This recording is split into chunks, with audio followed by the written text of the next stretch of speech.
Could this staple from the 1980s be still relevant and wearable in 2025? Well, let's find out.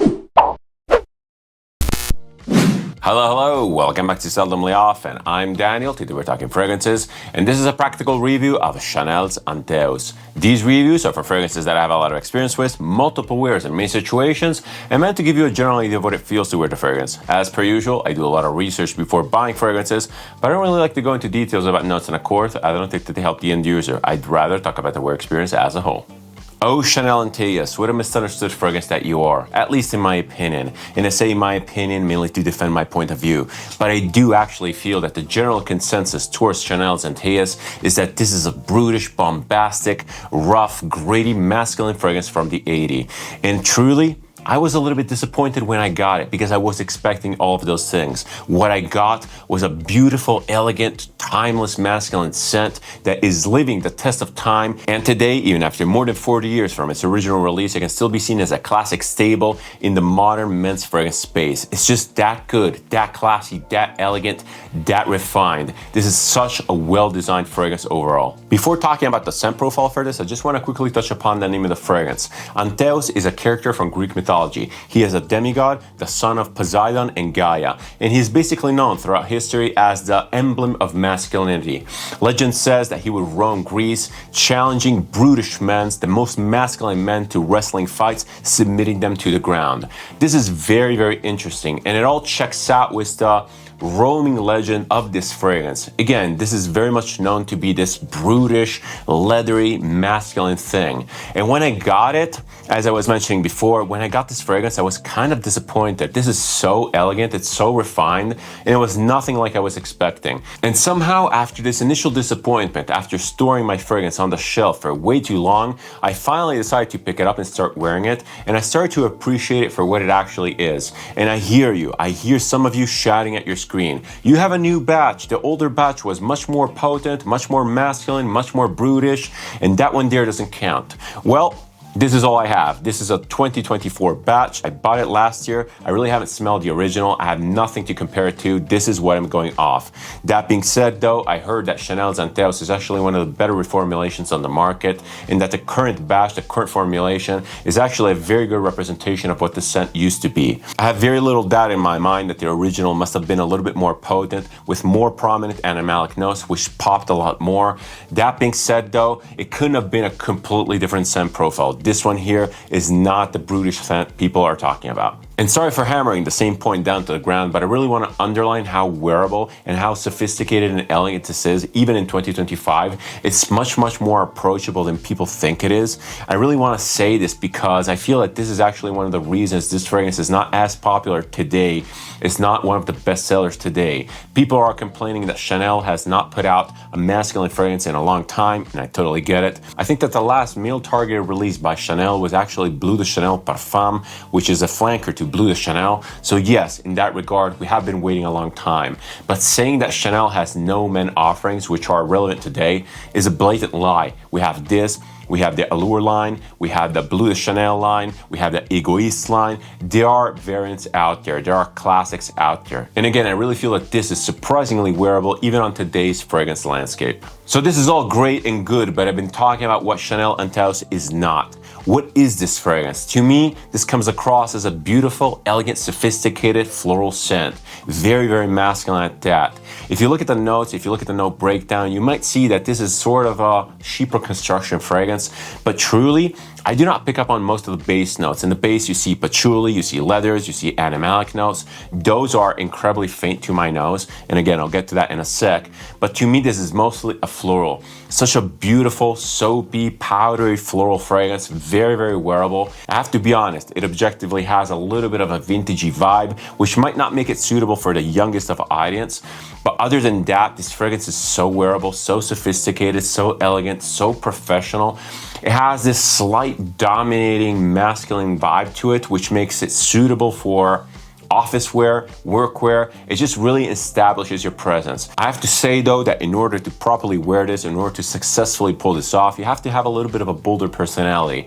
I'm not necessarily saying shouty, exuberant, or extroverted. You have to be definitely though assertive. This is a very, very assertive fragrance. It's a very clever fragrance. You have to have this presence to yourself. And this fragrance actually might teach you the ways of having this presence. It's really, really interesting, but we're going to talk about the scent profile and wear experience after we cover the presentation. Chanel, when it comes to perfumes and fragrances, especially within the designer space, is probably considered high tier, if not even top tier. The presentation for Chanel's Antaeus is really good. I really do like it. It has this mix of classic design, timeless design, and very beautiful modern construction. It has a little bit of a utilitarian approach. The construction is probably mostly plastic. Well, actually, I'm referring to the cap. The cap is definitely plastic. It feels a little bit hollow and cheap, but it looks the part. I'm not really sure why I'm so seduced by this piano black presentation, by this black shiny plastic cap. I should be averse to it because it's insanely fingerprint prone, but it's just so timeless. It's just so well designed. It's such a beautiful bottle, just so simple. It's just really, really good, and I'll forgive all of the fingerprints that I always put on this. Thankfully, and I completely realized that I might be coping here, the fingerprints are actually quite easy to wipe off given the shape of the bottle and the cap. It's basically this squared off cylinder. Really, really interesting looking. Again, the look and design is really good. I like it a lot. So we talked about the cap. We talked about how it's plastic and hollow. On the top, we have an engraving. I just like the black and white look overall. But onto the atomizer. The atomization for Chanel products is actually top notch. This one here sprays so well. Let's give it a couple sprays, or even 3. It has this semi-pressurized action, which is a joy to use. It sprays exactly like you would expect it to spray. No surprises. It's not overly pressurized, not overly luxurious. It just works the way it's supposed to. As usual, when I do these reviews, I wear these scents as my scent of the day. Today was no different. I wore a ton of Antaeus on. I really wanted to be inspired to review this fragrance, and it's absolutely gorgeous. I wore it at the office. As I said before, I sprayed a lot of it on. I was really fishing for some sort of reaction, comment, suggestion, opinion, or anything like that, but nothing. No one said anything. I'm sure people around me could smell this because this is fairly diffusive and radiating, especially if you wear a lot of it on, but I got nothing. I guess this just comes across as really professional, really elegant, and really sophisticated. It's just a beautiful, beautiful scent. Again, totally signature scent worthy. But back to the presentation, continuing the journey down to the bottle. The bottle is obviously glass, but for whatever reason, it doesn't look like glass. It doesn't feel like glass. It's a little bit lighter than expected. It feels good. It feels high quality, but it doesn't necessarily feel like glass. You really don't see any defects of manufacturing. It feels like a really nice piece of molded plastic. It almost feels covered in plastic. It's almost slightly warm to a touch, but maybe that's because I've been holding this bottle for so long. In general though, especially considering this is not part of a private line, especially considering the price point, presentation for Antaeus is really on point, down to the minuscule details. Something really silly, even the label at the bottom that showcases basic information is incredibly well stuck on. It's a beautiful label. You don't see the edges of the plastic. It's just thought out. Chanel really thinks about everything. It's really, really good. Speaking of price point, this one here retails for about 120, 130 bucks for 100 ml, and it only comes in 100 ml. I personally got this at Sephora. I think that there was a sale going on because I paid 95, maybe 98 bucks. It's really good. Again, the price, even at retail, is fairly decent as a signature scent. You can easily just spray this on. It lasts a long time. It's a fairly good investment. You don't feel like you're spraying thousands of dollars on your skin. This is really, really good. Again, I really can't fault it. It's a Chanel. It's one of the cheaper Chanels out there. Super worth it in my opinion. But it's finally time to talk about the scent profile and wear experience for Chanel Antaeus. What does this actually smell like? So, as I was saying before, the easiest way to describe this is talk about this in terms of a very masculine, very elegant, very sophisticated floral. It's a heavy floral first and foremost, at least in my opinion. And as I was also saying before, despite the chypre construction, or rather, apparent chypre construction, those base notes, which on the note breakdown appear to be very heavy, patchouli, leather, castoreum, etc., They barely show their face. They're very, very elusive. This scent stays incredibly light on skin, and that's why I deem it a great signature scent for all year-round wear. It's incredibly elegant. It's incredibly professional. It just has this radiating confidence aspect about it, which is actually fairly unique. I found this in only a handful of other fragrances, namely Amouage Overture Man. That one there is even more so. It takes the elegance factor and just ramps it up to 11, so much so that I find that fragrance incredibly challenging, not necessarily for the animalic notes, but because it comes across as so freaking elegant. I can barely wear that in the office. This one here to me is the perfect middle ground with that same sort of vibe. It has this boss attitude. I really, really like it. But let's go back to the scent profile. What do I smell? Let me try to break down a little bit more for you. I said that this is a heavy floral, and it is. I said that this has a chypre construction, and it does. I really have to honor that aspect. When you first spray this on, you smell citruses for a very fleeting moment. You get this general citrusy effervescence, this general citrusy zing. But these delicate, fruity, citrusy notes are definitely masked under this curtain of flowers. The flowers in here are a little bit nondescript. I can barely pick anything out. I'm not good at picking out notes, by the way. But the flower that stands out the most, in my opinion, is rose. This is a rose fragrance. It's a fairly straightforward, fairly heavy rose fragrance at that. It doesn't scream rose as something like Moschino's Toy Boy, not like that. But the rose in here just comes across as full-bodied, very pink, very powdery, very powerful, and it just gives a lot of this presence to the scent. It just kind of like radiates like a shockwave throughout the room. So beautiful, so intense, without being overly rosy. This is not feminine whatsoever. It does smell a little bit vintage, but not in a rose water type of way. It smells vintage because it's probably due to those animalic components. The animalics in here, to me at least, they come across as a little bit more pissy, a little bit more airy, and they just serve to just elevate the scent profile as a whole and just push it up. It has that definite pissy component, which is kind of resembling something like Zoologist Hyrax. Obviously, that one there came way after and was probably inspired by this to a degree. But Zoologist Hyrax uses the heavy, stinky animalics to really elevate the scent profile. And when I'm talking about that fragrance, I talked about how the rose feels dipped in gasoline. It feels very evaporative. And the florals in here, actually the scent profile as a whole, but mainly the florals, come across as very radiant, very evaporative and diffusive. And again, it's probably due to those animalics because this doesn't smell synthetic whatsoever. There's no apparent synthetic molecule like ambroxan, like anything else which is pushing the fragrance, giving this canned air sort of feeling. It smells a little bit ammonia-like. It smells a little bit pissy in a very fine manner, in a very elegant manner. This doesn't come across as stinky whatsoever. It just has this weird push to it. But yeah, going back to the scent profile, again, you open up with a little bit of a citrusy touch, but you really have to pay attention to that, otherwise it's gone. You blink and it's gone. And then you're met with this shower, this wave, this curtain of florals. And the rose is the protagonist in there. Now, this is where the scent gets interesting because under this massive flower bed, if you start digging within these flowers, you start picking up on some masculine touches. I'm not really sure where these are coming from. It might be some green notes, maybe some herbs, some patchouli, some woodiness. I'm not really sure exactly what it is, but it gives the scent so much base, so much body.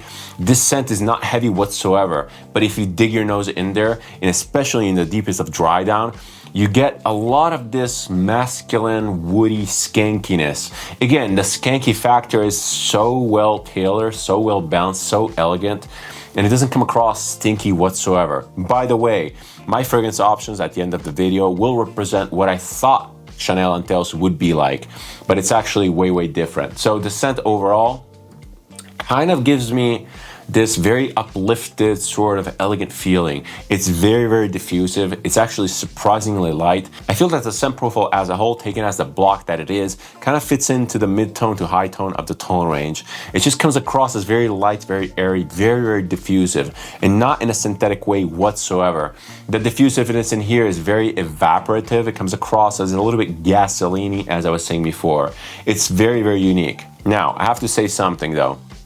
In scents like Zoologist Hyrax and Papillon's Salome, which have a similar effect, I don't really detect the leather notes. For whatever reason, despite those two scents being labeled as heavily leather forward, I'm not necessarily picking up on the leather component in those. I'm just not sensitive to that type of leather representation. I'm much more perceptive or receptive to the saffron leather type, that sort of a spicy, gritty, dirty sort of leather.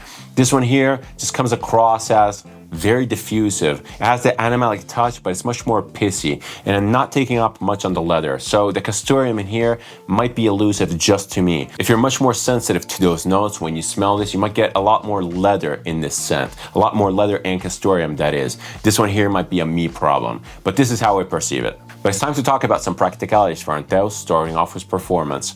Performance for this fragrance is so well designed, so well managed, so well weighted, and I want to open a parenthesis here. Perfumes or fragrances from designers that know what they're doing, from perfumers that know what they're doing, have this underrated quality, which is the wear experience and the linearity and the smoothness of the wear experience. And to me, that has been growing and growing in importance to the point where it's one of the most important features that I look for when talking about a fragrance. It's so underrated. Having a fragrance that just wears well, that really fades off in a natural manner, it's just so underrated. The performance and overall wear experience for Antaeus is definitely one of those, so well designed, so well weighted. Closing that parenthesis, the longevity that I get from this is very, very good. I get 8 hours to 9 hours of very detectable wear.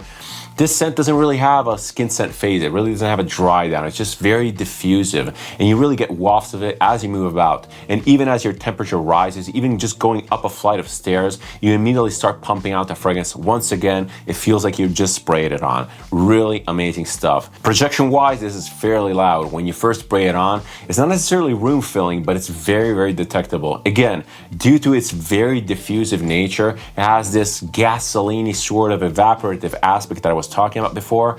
It just really has a massive sillage bubble around you. People around you will definitely be smelling the scent. They will definitely be picking up the scent.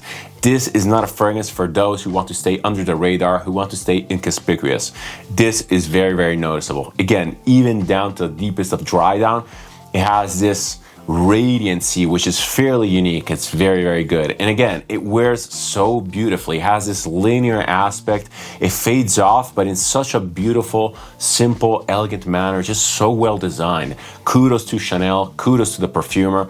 Absolutely amazing work. When talking about actual use cases and versatility, I'm happy to report that Chanel's Antaeus is fairly versatile. Again, you really have to embrace that personality, that boss vibe, but once you do that, you can pretty much wear this in every situation imaginable.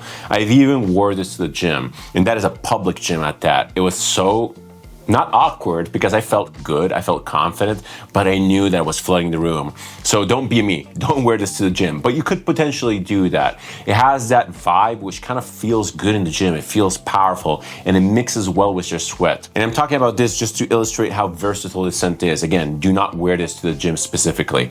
Other than that though, it easily goes casual to elegant. I do feel that you can wear this jeans and a t-shirt if you're very bold, if you have a nice stride in your step, but then you can also wear this as an elegant option. It's very adaptable, very versatile. You can probably pull this off day or night. During the day, you just would come across as professional, put together, very confident, able to deliver on the job. Super nice. During the night, you would come across as probably a little bit more mysterious, a little bit more rugged, a little bit more edgy in a way. And it's not that the scent profile changes according to the time of day. There's no such thing. It's just the perception of the scent.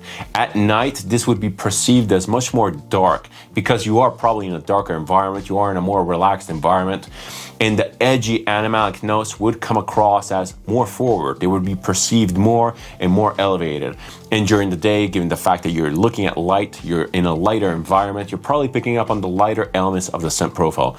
It's so easy to interpret according to your needs, according to the situation. That's what makes it such a great signature scent. When it comes to demographics, I'm afraid to say that this leans a little bit more masculine. I just can't picture a more feminine personality wearing this, despite the heavy florals. It just has this oomph to it. It has this weight to it that really screams masculine to my nose, at least. A woman or a more feminine person could potentially wear this, could potentially pull this off, but they would have to really embrace the masculine comical part of this. And I don't even deem myself the most masculine man out there. I don't have chest hair growing out of my shirt or anything like that. But somehow, this really works for me. Again, It's sophisticated, it's elegant, it has a boldness to it, but it's more of an assertive, introverted boldness, at least to me. It just really fits my personality. Age-wise though, this leans a little bit more mature. At the start of the video, I did say that this is timeless and that it can perfectly adapt to the modern fragrance space, and that it can be pretty much worn by anyone, even the younger audiences.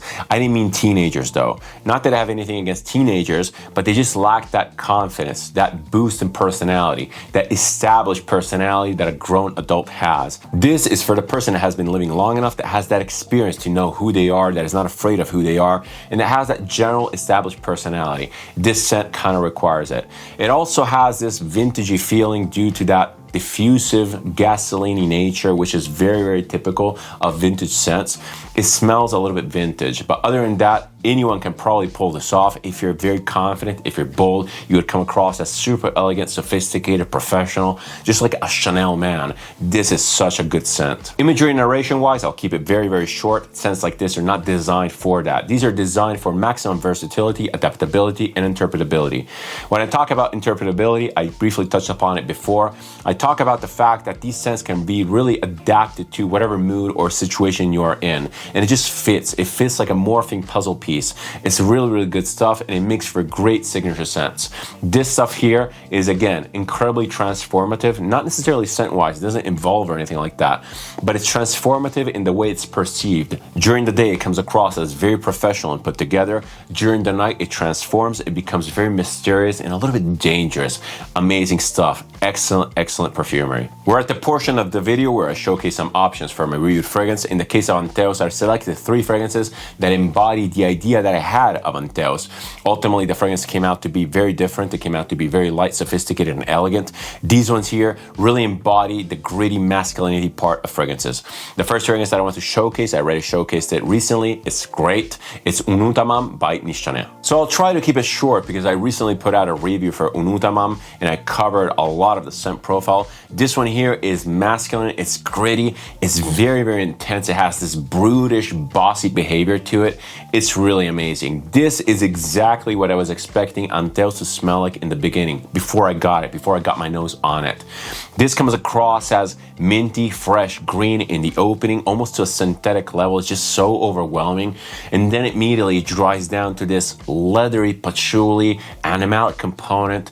Also here we have leather, patchouli, and castoreum in a similar way to Antaeus, but this one here has it front and center.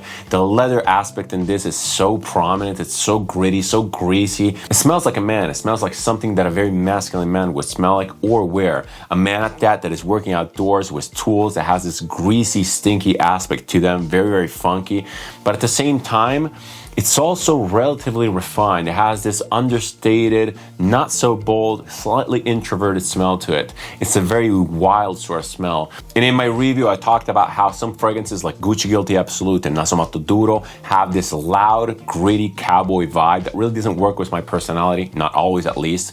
This one here is a strong contrast to that. It's much more introverted. I can pull this off for whatever reason. This comes across as the very masculine, gritty man that is living in the forest, that doesn't talk to anyone, and that chops wood with his bare hands. It also has this weird aura of refinement, which is also kind of compatible with office wear. If you wear this dressed up in a suit, even in a button-up, you just come across as very, very confident. No one messes with you. No one wants to object to your opinions. It's incredibly fun to wear. I really like the character. I really like the personality. And again, it just feels relatively natural to me. This is exactly what I thought Chanel Antaeus was gonna smell like. It has this exaggerated masculinity, which is so fun, so abstract. This one here, by the way, is by Miguel Matos, amazing perfumer. I really applaud Nishane for their experimental collection. Go check out my full review for more details. This is really, really great. I really recommend anyone seeking that type of scent profile to go check this out. The next fragrance I chose is an Amouage. It's actually one of my favorite Amouages. This one here is Overture Man. I chose this fragrance for a very specific reason, because despite it being not very compatible with Antaeus Antaeus scent profile-wise, because this is much more spicy, this is much more Middle Eastern, it's much more bold. It has the same sort of feeling. This one here comes across as very perfumey, and it's especially amazing because Amouage is known for their narrative scents. This one here is not that narrative. It really doesn't bring me any imagery. It wears like a really well-designed perfume. It's one of the masterpieces by Christopher Chong. It's actually perfumed by one of my favorite perfumers ever, Karim Bin-Spenner. She did an amazing job at making a scent which is super complex, with endless levels of nuances, so much to uncover, so much to discover, yet it wears simply. It wears like a perfume. It's very, very fragrance oriented. It smells very masculine. It wears like a masculine perfumes from lost time. This also is kind of what I was expecting from Antaeus. Not necessarily this spicy vibe, but this sort of wear, this sort of boldness. This is a very, very bold fragrance. I love it. Unfortunately, it kind of gives me a rash when I spray it on skin, especially when concentrated. I have to be very careful about misting it onto my clothes. In that case, I can pull it off. I can wear it. I love wearing this. It's so persistent. And again, it's very difficult to pinpoint. It's not necessarily any specific imagery.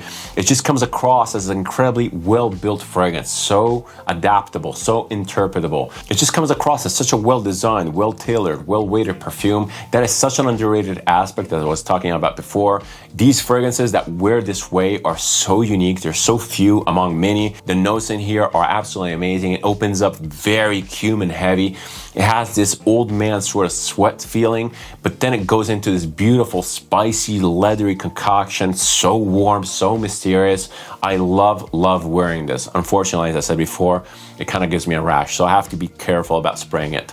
It will be staying in my collection pretty much forever. I love it. I love the feeling that it gives me. It really has me riding that fine line between being very confident and a little bit uncomfortable. It's such a unique wear experience. I really applaud Christopher Chong, Amouage, Karim Bin-Spenner for this absolute masterpiece.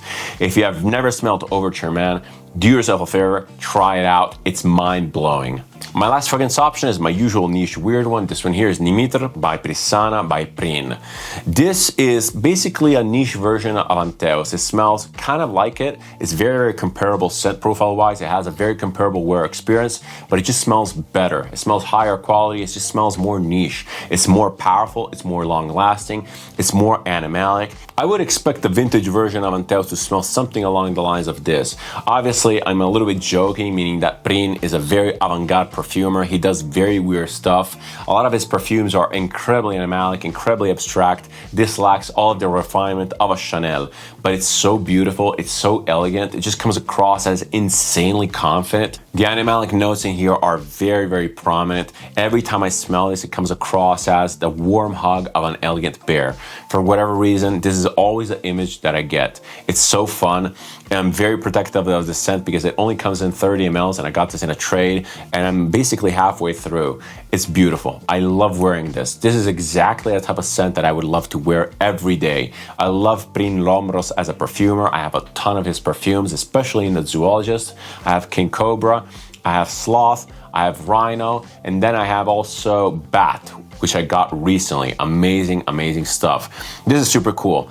Prin has a vast catalog of fragrances. They're very difficult to navigate. They're very difficult to understand. It's very difficult to understand which is what. And for that alone, I find his brands very, very discouraging. That being said, his perfumes are so unique. They're so special smelling. I really advise you at least get a sample set or get some samples here and there to smell what Prin Lomros is all about. He's such a master at doing weird animalic scents which are thought-provoking but still elegant and very, very refined. This one here is definitely one of those.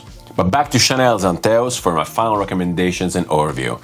I love this fragrance. It's very, very clear in this review. I adore this fragrance. I adore how well built it is, how timeless it is. It's a masterpiece of perfumery. It's a masterpiece of masculine perfumery. If you've never smelled Antaeus because you are afraid of this uber masculine gritty aspect, don't. This is actually much, much more wearable than you think it is. Even the latest versions, the latest reformulations are absolutely gorgeous. They project a lot, they last a long time. The animalics in here are so well tamed, they're so elegant and sophisticated, yet they add that little spiciness to the perfume, that little bit of edginess. Chanel is a master at designing timeless perfumes. They're really, really good. This one here is a perfect representation of what the house is capable of. It's that good, really. I can't recommend it enough. Thankfully, it's fairly easy to sample because it is a Chanel. It's a designer level Chanel. You can probably find it in most Sephoras, in most airports, and most anything. Just go in there, spray it, give it some time. It could potentially be a little bit shocking, a little bit too vintage feeling in the start, especially given the heavy florals and that weird gasoline-y diffusive effect. But hang in there, hang tight.